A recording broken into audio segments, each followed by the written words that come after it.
তোমার দিচ্ছে দাও।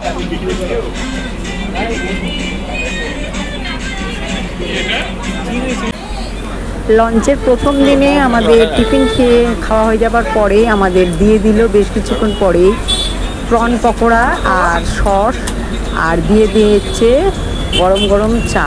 তো আমরা প্রথমেই নিয়ে নিলাম এই প্রন পকোড়া, যখন জলখাবার আমাদের শেষ হয়ে গেছে। এবারে আমরা এই গরম গরম পকোড়া খাচ্ছি, দেখো, আর একটা মিউজিক সিস্টেম চলছে, দারুণ মজা লাগছে।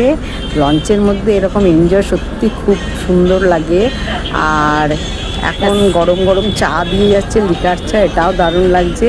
খেতে খেতে এই নদীর সৌন্দর্য উপভোগ করছি। এইরকম মানে জার্নি সত্যি খুব অসাধারণ। আর সত্যি এই বোটের প্রত্যেকটা মানুষ আমাদের সঙ্গে খুব ভালো কোঅপারেট করেছে। তো এই ছিল আজকের ব্লগটা, কেমন লাগলো অবশ্যই জানিও। চলি বন্ধু, টাটা।